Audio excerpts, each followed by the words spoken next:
The title of this episode is We Go Way Back. Go back to go forward. Deborah Fileta says that the only way we can successfully move forward is when we have successfully looked back. I can remember walking into my first session with a new psychologist. I was completely overwhelmed with the reality of my condition. The weight of trying to white-knuckle my way through life had taken its toll. Things were not right in my world, and I had no idea where to begin. As we began our first session, I had no idea what to expect. I was new to therapy, and mental health was not even on my radar. All I knew was I found myself unable to carry on with everyday life. I remember thinking that this guy's card says he's a Christian counselor, so he'll know what to do. In the visits that followed, I would question why Christian was on the card at all.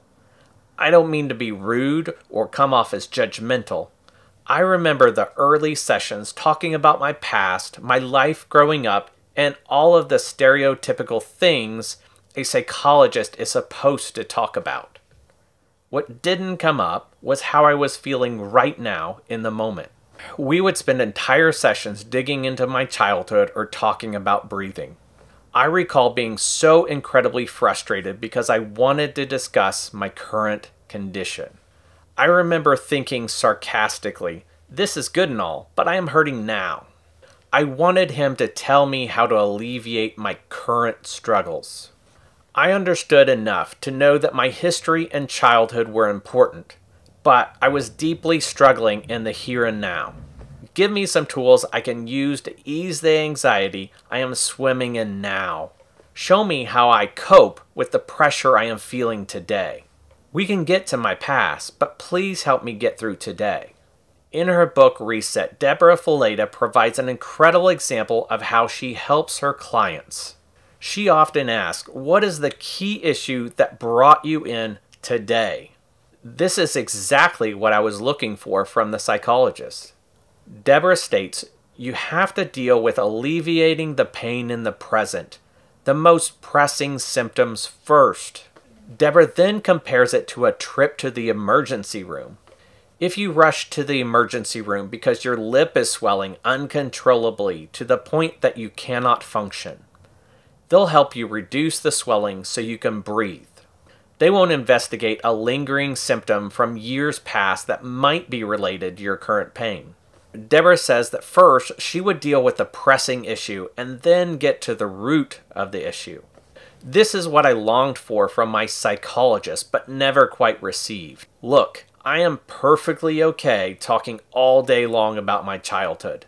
Just give me some relief right now. Once I find some relief, then we'll chat it up about what I was like as a kid. I see the value in looking back. I really do. In his book Kazone, Craig Groeschel guides readers through a series of exercises to help them discover their life's calling.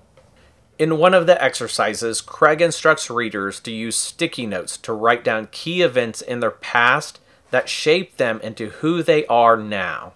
Later, these sticky notes are used to create a timeline. This timeline of events is then used to help identify values and ultimately help readers figure out their dream. This story sounds like a little bit like a rabbit hole, like I'm chasing something that's unrelated, but I promise I'm going somewhere. When it comes to our emotional health, we must get to the root if we want to move forward. A big part of this is looking at all of your past experiences that help shape you. By creating a timeline, people can see key events and patterns. It also helps them identify repeated emotional responses. Oftentimes, these exercises can seem like one giant waste of time, but the treasure is found in the process. It is in going through that process that we see patterns and begin connecting the dots.